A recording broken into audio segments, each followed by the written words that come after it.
6번째 문명의 마지막 사이클에서 세상을 관조하고 존재의 근원을 성찰하는 당신을 위한 해적방송.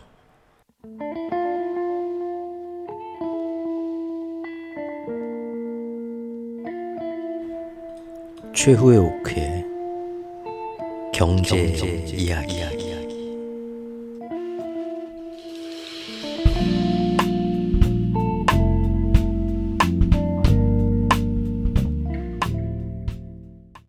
세상을 움직이는 진짜 흐름을 간파하는 방송.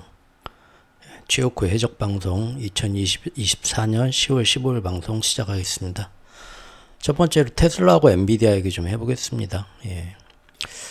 제목을 이렇게 뽑아봤네요. 여기 시골 노인네의 눈에도 뽀록 났던 이 어설픈 쇼를 10월 10일에 있었던 그 테슬라의 로봇 특시 발표회 얘기하는 거죠.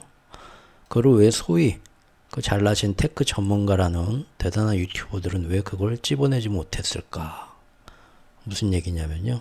제가 이틀 전에 올렸던 영상이 그였죠. 허풍꾼 전성시대 해가지고 지금 일론 머스크가 뭐 대단한 분이긴 하지만 사실상 있는 그대로 객관적으로 평가해야죠. 잘못은 잘못, 잘한 건 잘한 거고 하고. 근데 그동안 얼마나 이 허풍꾼 전성시대가 사람들을 많이 홀렸는가. 그리고 그 안에서 사실은 지난 몇 년간 21년 11월 고점 치고 나서부터 지금까지 세력들은 자기들 입맛에 따라서 올렸다 내렸다 하면서 테슬라 타고 노는 재미로 얼마나 쏠쏠하게 잘 했는가. 이번 10월 10일도 그런 정황을 차트까지 보면서 우리 한번 봤었죠. 이게 그저께 제가 만들었던 그 영상인데요. 일부를 보면 이제 앞에 뭐 사이버캡 본 다음에 로보택시 본 다음에 이제 후반부에 분위기 돋구려고 괜히 이제 뭐 이거하고 관계없는 그 휴머노이드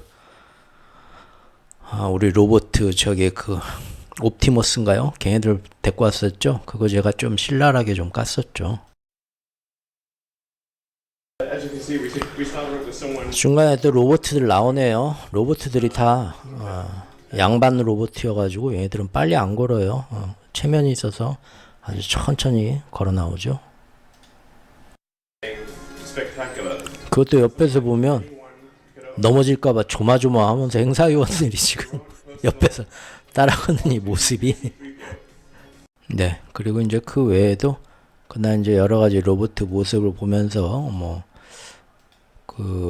우리나라 테슬라나 IT 테크 전문가라는 분들은 그날 이후로 나와가지고 이 로봇에 숨어 있는 기술 정말 대단하다, 엄청나다 막 그렇게 얘기를 띄워주고 막 그런 유튜브 영상도 제가 얼핏 지나가면서 한 번씩 봤던 것 같은데 저는 이해를 할 수 없었던 게 이날 영상에도 말씀드렸지만 대답을 하고 반응하고 하는 건 솔직히 지금 오픈 AI에서 만든 챗 GPT-4가 훨씬 사람 같게 더 반응을 잘하는데 이게 되게 신기한 것도 아니었고요. 무엇보다 제자리에서 잘 움직이지도 못하는 그 어설픈 몸동작들 그 굉장히 좀 조롱하는 그런 내용들 해외에도 있고 대신 실제 다른 로봇 업체들 보스턴 다이내믹스의 아틀라스 같은 거는 얼마나 이 몸놀림이 지금 사람보다 훨씬 더 잘 움직이는가도 한번 같이 봤었죠. 심지어 그게 3년 전 영상이었어요. 자, 그랬는데 오늘 아침 일어나 보니까 재밌는 기사가 하나 나왔네요. 테슬라 로봇 옵티머스 그날 행사장에 나왔던 거 원격으로 작동된다는 의혹이 있다. 자, 블룸버그 통신에서 익명의 관계자를 인용해서 원래 옵티머스 이날 이벤트 나올 이유도 없는데 너무 이제 사이버캡이나 로봇 특시 부실하니까 분위기 괜히 또 사람들을 이제 흥분시켜 띄우려고 머스크가 3주 전에 급하게 옵티머스도 여기다가 출동시켜라 했다는 거죠. 근데 지금 머스크가 옵티머스가 나와서 막 이런 거 해가지고 사람들한테 좀 보여줬으면 좋겠다 했는데 연구소 측에서 아직 그 정도 능력이 안 되는데 그걸 어떻게 맞출까요? 난감했다는 거죠. 익명이었던 그 테슬라 내부 관계자 정보통에서 나온 얘기라고 합니다. 옵티머스 그쪽 로봇 만드는 데서. 그래서 결국은 자유롭게 걷지도 못했다. 그래서 원격으로 조작할 수밖에 없었다. 그래서 IT 여러 가지 한 군데만 나온 게 아니라 여러 가지 매체에서 동시에 터졌습니다. 뭐 로봇 전문가 이런 사람들 나와가지고 같은 계통에 있는 사람이니까 옵티머스 만드는 그쪽에도 친구가 있었겠죠. 서로 얘기가 이제 뒷얘기가 오고 갔는데 옵티머스가 이렇게 군중 사이를 걷는 거, 아까 제가 영상에서 찝었던 거, 그거는 옆에서 사람들이 원격 지원을 했다. 제대로 안 넘어지고 똑바로 걸어가게. 그 옆에 있던 테슬라 행사요원 직원들이 손에 다 리모컨 들고 있었다. 제가 얘기한 그대로 나왔죠. 그리고 또 다른 모건 스탠리의 애널리스트조차도 자기가 아는 정보통한테서 들은 얘기를 듣고 이건 확실하다 하고 자기 이제 돈 내는 유료 VIP 고객들한테 메모를 보냈다 이거죠. 테슬라에 대해서 뭐라고 했냐. 그날 행사장의 로봇들이 완전히 자율적으로 작동하는 것이 아니었다. 원격 작동, 인간의 개입에 의존했다. 그걸 확실히 알아야 된다. 그렇게 하고 또 다른 이제 자산관리 매니징 파트너도 뭐라고 했냐면 맞다. 우리가 들은 정보에 의해서도 그날 옵티머스가 원격으로 제어됐다. 인정하면서 나도 속았다. 그런 얘기를 했다고 하고요. 또 다른 금융 전문업체 메러스에서도 보면서 글쎄 옵티머스는 지난 금요일 행사에서 원격 조종한 것처럼 보인 게 확실하다. 사방에서 이런 얘기가 동시에 터져 나왔고요. 테슬라는 이런 의혹에 대한 언론의 논평 요청에 지금까지 응답을 안 하고 있다고 합니다. 이 정도면 사기 아닙니까? 뭐 미래에 그렇게 될 수 있는데 우리가 좋게 봐주고 뭐 좀 앞으로 이렇게 된다는 얘기지 뭐 이렇게 할 수도 있다는 거지. 그렇게 좋게 봐줘야 될까요? 그냥 행사 뭐 모터쇼 뭐 컨셉트카 발표하는 것도 아니고 이거는 주주들의 어떤 이익하고 관련되는 거잖아요. 냉정하고 정확하게 해야지 뭐 그렇게 부드럽게 넘어갈 수 있는 건가요? 여쭤본 줄 예전에 그 전기 트럭 이거 니콜라 기억나시죠? 테슬라의 뒤를 잇는 니콜라 전기 트럭 한창 몇 년 전에 했다가 이 사람이 시연 행사를 다 완성했다고 보여주는데 알고 보니까 조금 아직 기술이 미진해가지고 내리막길에서 뭐 이렇게 기어 풀고 좀 관성으로 좀 가고 실제로는 100% 전기로 가는 게 아니었는데 조금 이제 내연기관하고 섞어서 이렇게 가는 거 정확히 얘기를 안 해주고 과장한 거죠. 어떻게 보면 엊그제 나온 옵티머스 걸어가는 거랑 똑같습니다. 일부는 AI지만 동작은 다른 원격으로 한 거죠. 니콜라 이 전기 트럭도 그때 그랬거든요. 결국 이거 뭐 전 세계 사람들을 세계로 사기쳤다 해가지고 니콜라 이 사람 사임하고 물러났죠. 기억들 하시죠? 사실 이것도 똑같은 짓을 한 겁니다. 하지만 테슬라에 대해서는 그렇게 강하게 사람들이 비난하거나 이런 엄격한 판결을 내리지 않죠. 왜 그럴까요? 콩깍지가 껴있으니까요. 몇 년 동안 그 가스라이팅을 통해서 콩깍지를 전 세계 사람들한테 껴놨고 그 콩깍지는 반드시 여기에 들어갔을 때 자기한테 뭔가 금전적인 이득이 돼야 이 신도들이 유지가 됩니다. 계속 그렇게 주가를 허황되게 뭔 일 있을 때마다 띄워놓고 과장해서 띄우면서 미래 비전에서 쫓아오게 만들었고 사람들은 이미 그런 면에서 이 사람을 사랑하고 있죠. 아무리 일론 머스크가 미래의 비전에 뭐 엄청난 사람이다. 그래서 나는 사랑해. 이 사람 대단하게 평가해 하더라도 이 사람의 테슬라 주가가 지금까지 쭉 떨어졌으면요. 틀림없이 사람들도 니콜라 CEO처럼 버렸을 겁니다. 평가도 아주 박하게 내렸을 거고. 사람들이 사랑하는 데는 이 사람의 사랑에 대한 보답이 금전으로 돌아올 거란 기대가 있으니까 사랑하는 거죠. 또 어제 마침 머스크의 그 스페이스X 아유 대단하대요. 로켓 탁 쏘고 그 부스터 버린 거를 여기 영상이죠 이거 딱 로봇팔이 잡아갖고 회수한다. 야 이거 대단하다 막 난리가 났습니다. 그러면서 지금 이 굉장히 부진했던 로보택시 행사 발표는 또 살짝 덮어졌죠. 거기에 대한 비난은 이런 거 아주 잘 합니다. 일론 머스크가 이런 거. 뭔가 조금 자기들에 대해 뭔가 안 좋은 얘기가 나오거나 실망감이 나오려고 할 때는 자기가 벌려놓은 여러 가지 중에 또 하나 뭔가 이벤트를 보여줘요. 지금까지 항상 그런 식이었는데 뭐 잘 되면 좋죠. 근데 사실 이 로봇팔도 제가 봤는데 사람들이 못 보던 걸 보여주니까 사람들이 막 대단하다고 생각하는데 이게 정말 경제성, 효율성이 있나? 저는 이것도 조금 그냥 그런가 보다 하더라고요. 제가 좀 메말라서 그러나요? 감정이 나이 들어서 그런가 이제 이걸 얼마든지 앞으로 재활용할 수 있는 길이다 하는데 꼭 이렇게 다시 역추진해서 내려오는 거를 기둥에서 로봇팔로 꽉 잡아갖고 회수하는 것만이 최선의 방법인가? 제가 볼 때는 이것보다 훨씬 효율적인 방법도 앞으로 많을 것 같은데 일단 급하니까 아이디어는 별로 없는 상태에서 이렇게 되는 게 가능하겠냐? 그럼 보여주자 하는 것 같습니다.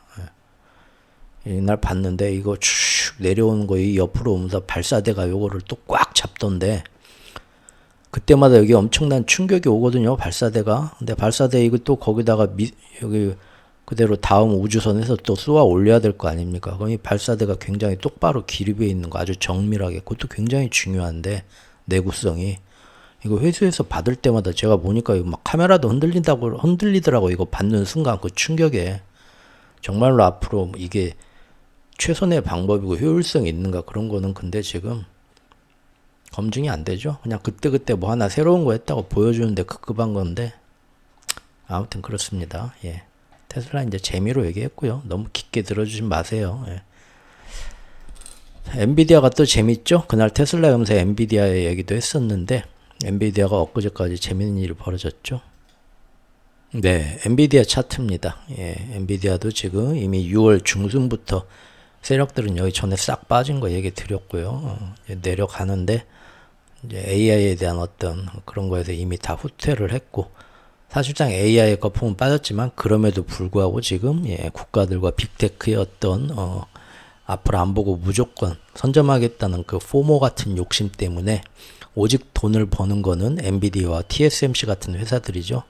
그거 가지고 엔비디아, TSMC 잘 나가니까 AI 거품론은 거짓이다 하는 거는 지금 예, 제대로 상황을 못 보는 거고 거기에 대해서는 지난 영상들에서 많이 얘기를 했으니까요. 예. 어쨌든 시장에서는 항상 잘 나간다 하지만 이미 지금 진짜 큰 손들은 빠져서 안 들어오고 있고 개미들도 사실은 굉장히 주저주저 하고 있죠. 시간이 지나면서. 근데 이제 엔비디아가 지난 6월 중순의 고점을 사실 이제 종가로만 따지면 이미 넘어섰습니다. 근데 이제 보통 차트에서는 종가라는 그런 상징적인 의미보다는 이 차트상에서 제일 높았던 정고점 여기에서 이제 많이 좌우가 되거든요. 그래서 그날 이제 파란색이 여기까지 지금 갔는데 이거를 뚫은 다음에 이 저항선을 지지선 삼아서 발판으로 밟고 올라갈 수 있냐. 그래야 진짜 엔비디아가 올라가는 건데 그러지 않으면 여기서 못 뚫고 다시 내려오면서 다시 박스권에서 노냐. 이게 지금 요 며칠 사이에 이제 한 일주일 사이에 판가름이 날 것 같네요. 이것도 우리가 팝콘 먹으면서 재밌게 봐야 되죠. 예. 왜냐면 엔비디아의 모든 물론 그 그래픽 카드 회사일 때 얘기하고 다르게 AI가 출현하면서 지난 1년 동안 엔비디아라는 회사 자체의 성격이 바뀌었거든요.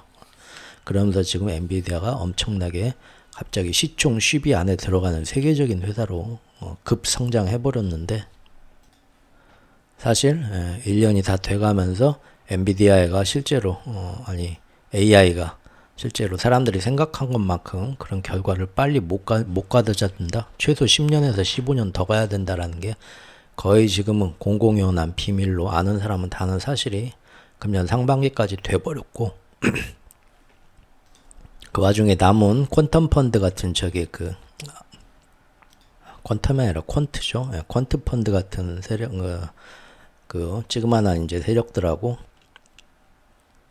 찌그만한 건 아니지만, 예, 남은 개미들하고 지금 짤짤이, 예, 가두리 양식을 지금 몇 달째 지금 3분기는 그렇게 했고, 이제 사실 10월이니까, 4분기죠, 지금은. 일단 3분기는 짤짤이 했습니다. 근데 4분기라고 해도 지금 대선 한 달 더, 10월 말, 11월 초까지는 짤짤이가 계속되지 않을까 싶은데, 엔비디아가 지금 올랐죠. 올랐는데 여기서 정말로 시장에 그 선동꾼들이 선전하는 것처럼 그들의 어떤 그 선전이 맞다면 올라가는 거고 그렇지 않고 여기서 또 이게 죽는다면은 사실상 시장에 그렇게 많은 사람들이 월가의 선동꾼들이 지금 지난 두세 달간 선전한 것과는 다른 생각을 AI에 대해서 이미 갖고 있다.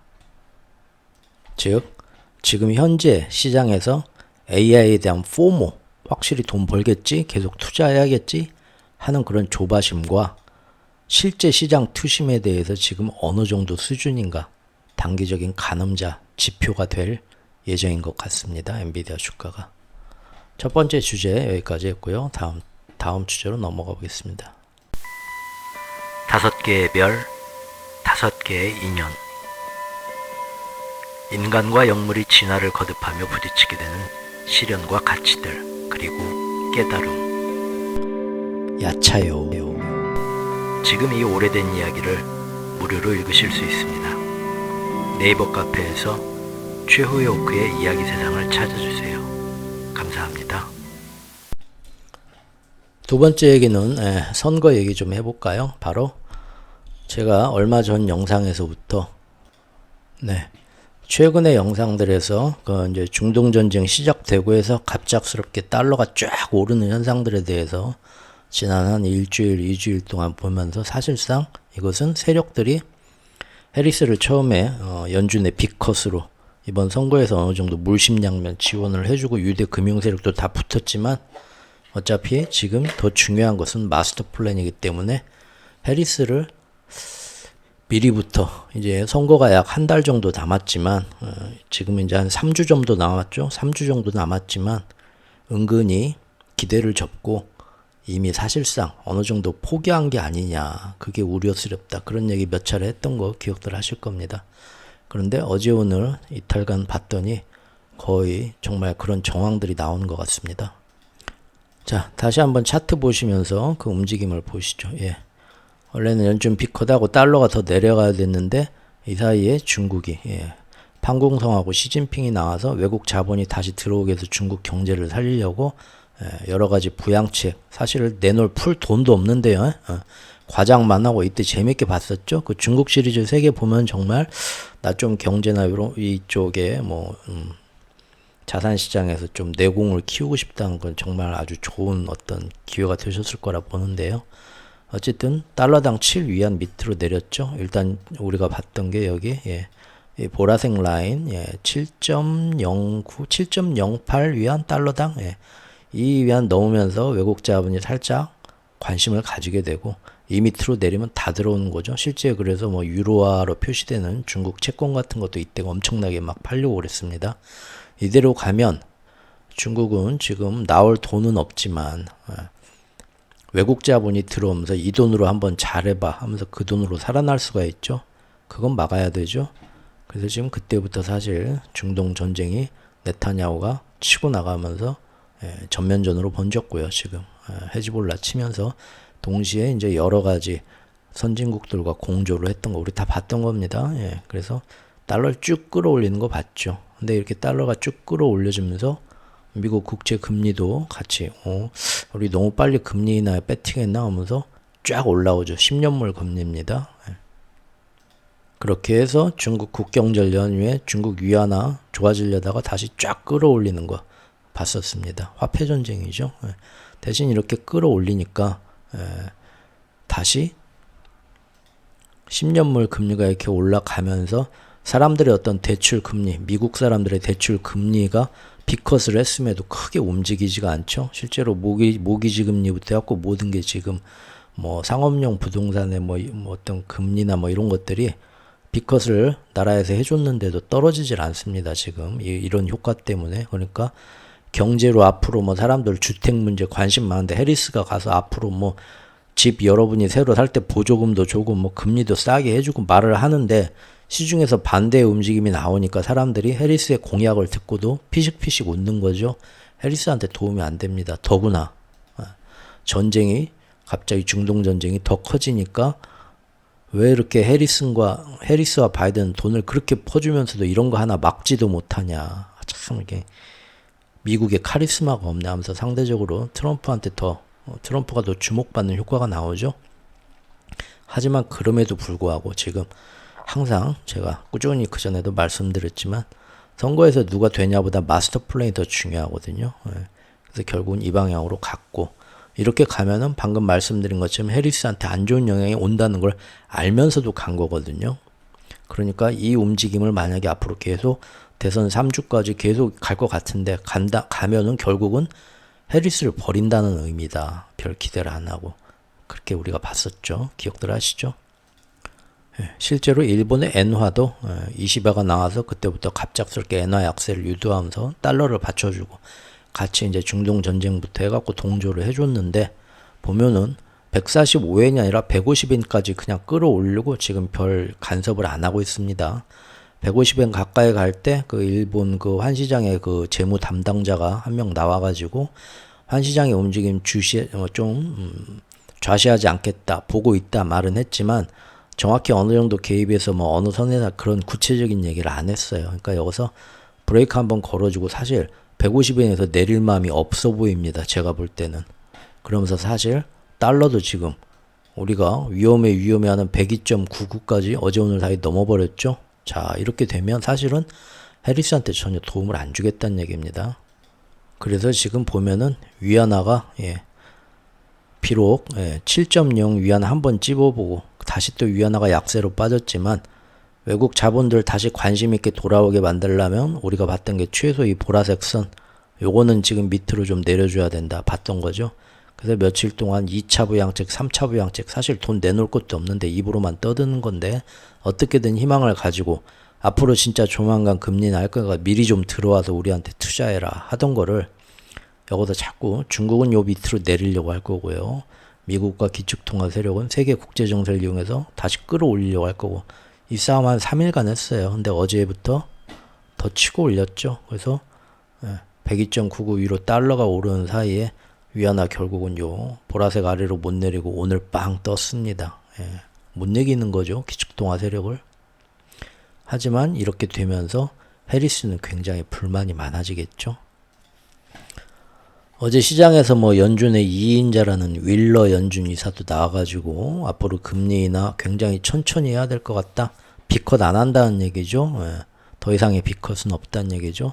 또 매파이 빡빡이 아저씨 카시카리도 나와서 똑같은 얘기 했고요. 이런 얘기들은 역시 우리 예상대로 달러 적어도 대선 전까지는 여기서 다시 달러 약하게 내릴 마음 없다. 이 수준에서 천장에서 숨 끄떡끄떡 넘어가게 가져가고 싶다. 앞으로 3주 동안.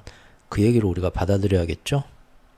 그렇게 해서 이번 달 말까지 계속 중국의 재정 부양책 기대하고 있겠지만 그렇게 쉽게 호락호락 돈이 들어가게 안 만들겠다라는 의지의 표현이고 그렇게 되면 10년물 금리도 사실은 4.0 아래로 다시 안 내리고 4.0 수준에서 지금 얼고 가겠다는 뜻인 것 같은데요.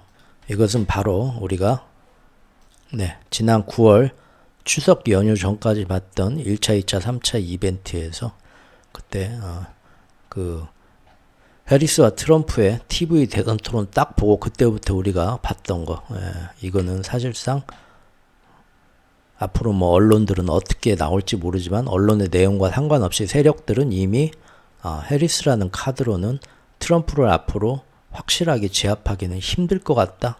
정말 50대 50이고 그럼 앞으로 우리가 아무리 도와주겠지만 마스터 플랜 B를 이제부터 좀 더 땡기고 밑작업을 해야 될 것 같다라는 흐름이 이제 나올 거다고 이때 여러 가지 영상을 만들면서 정리했었고 지금 한 달이 그 이후로 한 달이 넘게 지나고 있지만 한 달 정도 돼가고 있지만 그 사이에 무슨 일이 벌어졌는가 보셨죠.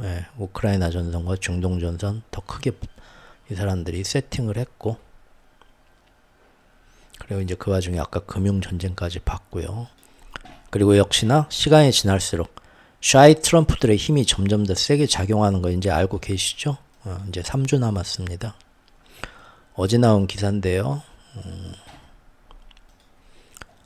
최근 일주일 사이에 트럼프 당선 가능성이 갑자기 더 높아지면서 트럼프 테마주가 20% 다시 살아났고 폭등을 했고 여러 군 이제 뭐 특히 이제 월스트리트 저널 같이 월가의 금융 세력의 영향을 받는 찌라시들 월스트리트 저널 그런 데서는 항상 해리스가 항상 대선 경합주에서도 앞서간다고 그런 식으로 해리스 편으로 여론조사가 나옵니다. 우리나라도 요새 뭐 뉴스 보면 명모 씨가 명태균 씨인가 뭐 명모 씨가 뭐 예전 지난 대선에서 여론조사 자기들 뭐 원하는 대로 입맛대로 해가지고 뭐 이렇게 막 여러 가지 간섭했던 거 시끄럽죠.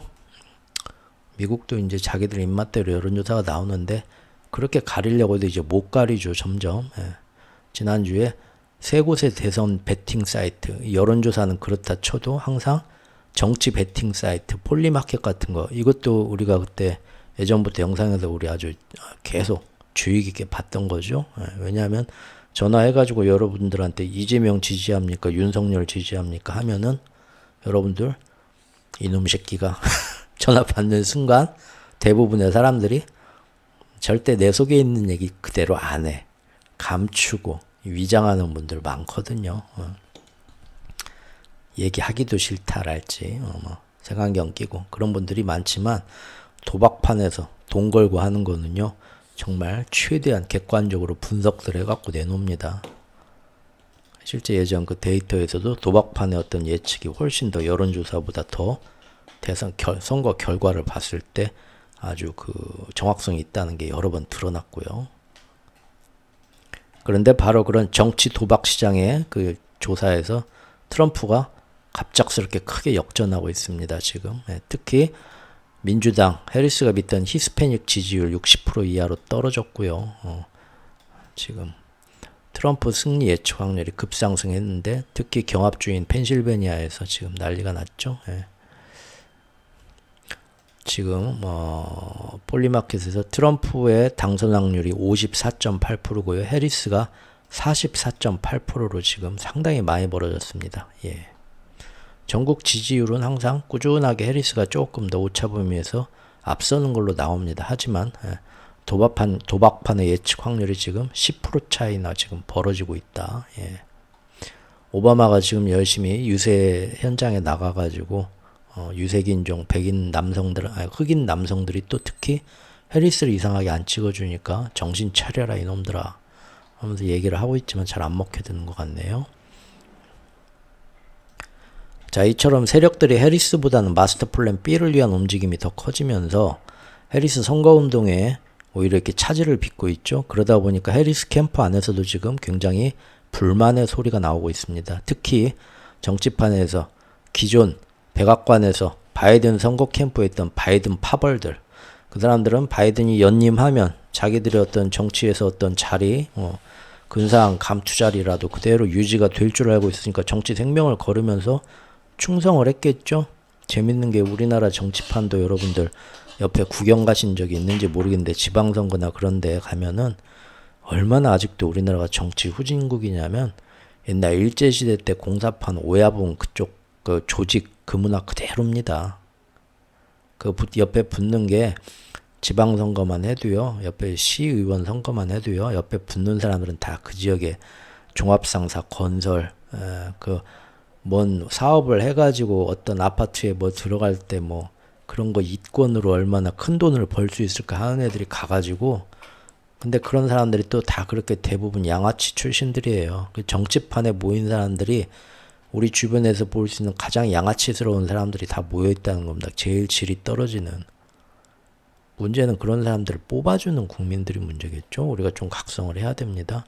그래서 가보면 걔네들이 하는 게 그 건설판에서 노가다에서 배운 옛날 그 일제시대 잔재 오야분 그런 문화기 때문에 그 정치인 또 데려다가 후보 데려다가 술자리에서 돌아가면서 건배사하고 탁 그 뭐 위하여 한 그게 이제 옛날 그 오야분 문화 조직 문화 그대로예요. 야쿠자 문화처럼 보면은 참 답답합니다. 그런 거 옆에서 볼 기회가 저도 젊었을 때 몇 번 있었는데 야 정치판만 몇십 년 뒤구나. 이 일반 국민들의 그 수준을 못 따라가요. 근데 그런 사람들의 그 시장이기 때문에 옛날 뭐 자유당 정권의 뭐 정치 깡패들 뭐 밑에다 두듯이 똑같습니다. 지금도.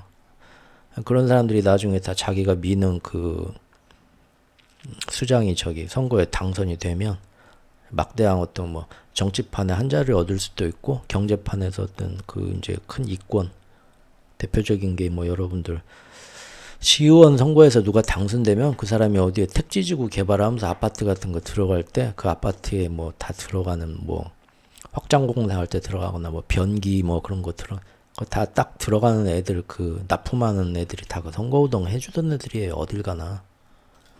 근데 바이든 애들 바이든 진영에도 뭐 사람 사는 데는 똑같으니까 뭐 그 정도까지는 아니어도 바이든한테 충성하는 그 밑에 이제 자기 오야봉 바라보고 하는 애들이 있었을 텐데 해리스가 갑자기 교체된 나오면서 해리스한테 붙은 이른바 그 파벌들이 있겠죠. 문고리 3인방 뭐 그런 것처럼 둘 사이에 이제 서로 이제 일이 잘 안 되니까 요즘같이 꼬이니까 파벌 싸움이 벌써부터 나오는 것 같아요. 뉴스 하나 보시죠.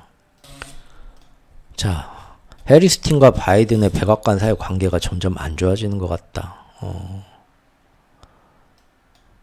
지금 바이든 캠프에 있던 원래 그 바이든 파벌들은 바이든이 갑작스럽게 재선 포기한 거에 대해서 굉장히 지금 속상해하고 있고 그러죠. 몇 년 동안 먹거리 다 바이든 형님한테서 나와야 되는데 자기들 미래가 갑자기 없어졌으니까요. 그래서 해리스 부통령 선거 캠프에서 이런 것 좀 도와달라 해도 시큰둥하고 잘 안 해준다. 해리스 측은 왜 우리 이렇게 지원을 안 해주냐. 같은 민주당 편인데 파벌들끼리 파벌 싸움하는 거죠. 그 밑에 애들끼리. 예. 그러면서 지금 지난 4일에 바이든 대통령이 백악관에서 갑자기 그날 기자회견을 해갖고 모든 언론이 그리 다 몰렸는데 중동 전쟁이나 뭐 이런 문제 때문에 당시 해리스 부통령은 미시간에서 큰 선거 행사를 앞두고 있었는데 이 뉴스 때문에 여기 집중을 안 하고 제대로 뭘 하지를 못했다. TV 보도가 해리스에 대해 나와야 되는데 바이든이 뭐 중동 전쟁에 대해서 어쨌다 그 얘기만 나왔다. 이거 뭐냐. 날짜 같은 거 좀 맞춰가지고 오늘 해리스 중요한 선거운동 하는 날이면 조금 백악관에서 그런 중대한 발표는 하루 정도 뒤로 밀어줄 수 있는 거 아니냐. 왜 같은 식구끼리 욕을 먹게 만드냐. 서로 간에 그렇게 싸우고 있다는 거죠.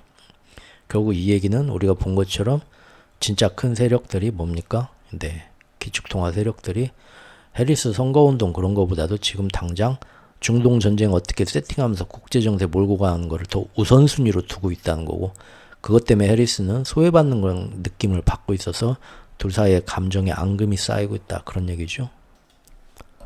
네, 오늘 여기까지 1부 내용 끊고요.